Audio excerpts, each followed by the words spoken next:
Hello বন্ধুরা, তোমরা কেমন আছো? আশা করি খুব ভালো আছো। কাপিলি রান্নাঘরে তোমাদের সবাইকে স্বাগত। আমাদের এখন রান্না প্রায় শেষ, চলো তোমাদের দেখাচ্ছি। দেখো জেঠুর জন্য ভাত বেড়ে দিলাম, এখন সকালে খাবে। এই যে পটল ভেজেছি আর আমরা ডাল করেছি। এই দেখো,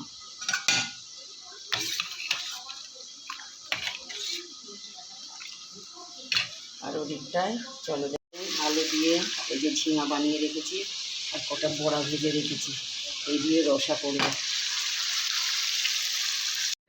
তৈরি হয়ে গেল ঝিঙে আলু বড়া দিয়ে রসা। এখন মার বাড়িতে চলে যাচ্ছি, চলো ওখানে গিয়ে কী ভোগ লেগেছে তোমাদের সাথে সবটাই শেয়ার করব। কোথা দিয়ে যাচ্ছি, ওদিক দিয়ে জল দেখেছি, এরকম এদিক দিয়ে যাচ্ছি।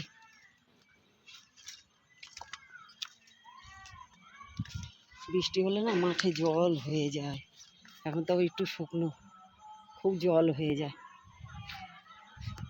চলো বাড়িতে চলে এসছি, গিরিধারী ভোগ লেগেছে, ডালিয়া।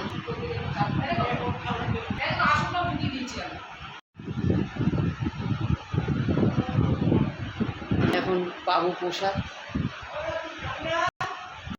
এরকম মা বেড়ে দিল। মা এটা কি ডালিয়া? ডাল আর ডালিয়া আর এই পেঁপে দিয়ে ডালিয়ার খিচুড়ি, ডালিয়ার খিচুড়ি করেছে। পার্বতী রে আর চলে আয় খেতে। এই যে ডালিয়ার খিচুড়ি প্রসাদ পাচ্ছি, জয় হোক।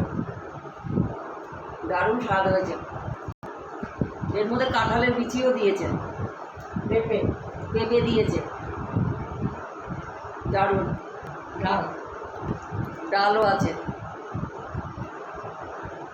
মনে একদম পুরো ঠিকঠাক। খেয়ে নাও চিলা, তুমি খেয়ে নাও। বাবা খেয়েছে? তোর বাবার ছাতুর শরবত খেয়ে গেছে। কোথায় গেছে? তো পিসি বাড়ি। ও,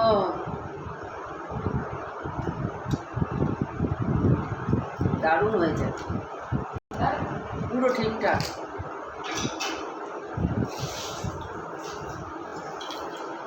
1:30 বাজে, খেয়ে নেবো এখন।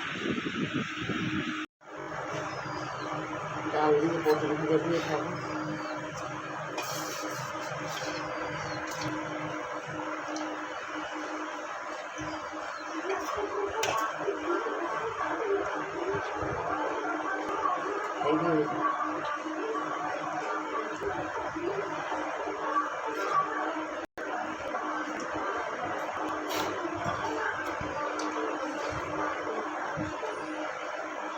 ডালটা দারুণ হয়েছে আজকে। এ দেখো এই বারান্দাটাই করি, এই যে এখান দিয়ে জানলা, এ দেখো এখান দিয়ে কত রকমের শিব দেখেছ। ঠাকুরের আর কোনো কমতি নেই। এই দেখো সব বাইরের থেকে, বাবা প্রোগ্রামে যায়, সব বাইরের থেকে নিয়ে আসে। এগুলো সব প্রতিষ্ঠা করা শিব। কি নেই মার বাড়িতে, সব ঠাকুর আছে, সব দেবতা আছে। যাই হোক, আমি ভিডিও করব, আমাকে অবশ্যই সাপোর্ট করো। আমার ভিডিওগুলো তোমরা দেখবা, ফলো করবা। তোমাদের বন্ধু হতে চাই, আমার খুব খারাপ লাগছে।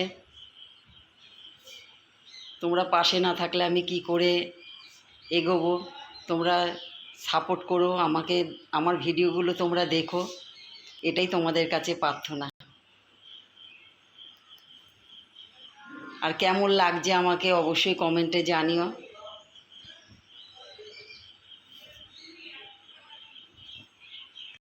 এখন ভিডিও করতে যাব, আমাকে কেমন লাগছে অবশ্যই কমেন্টে জানিও।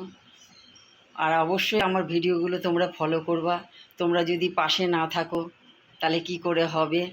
তোমাদের বন্ধু হতে চাই, তোমাদের ভালোবাসা পেতে চাই। তো এখন আমি ভিডিও করতে আছি, পরে দেখা হচ্ছে। তোমাদের কাছে চলে এসেছি, রাতের খাবার তৈরি করতে হয়ে গেছে। রুটি বানিয়েছি আর কুমড়ো ভাজা। দেখো এরকম রুটি করেছি, আর তোমার জেঠুর জন্য জল দিয়ে ধুয়ে দিয়েছি রুটিটা, আর এই যে কুমড়ো ভাজা করে দিয়েছি, আর আম দেবো হাফখানি, ব্যাস তোমার জেঠুর খাওয়া হয়ে যাবে।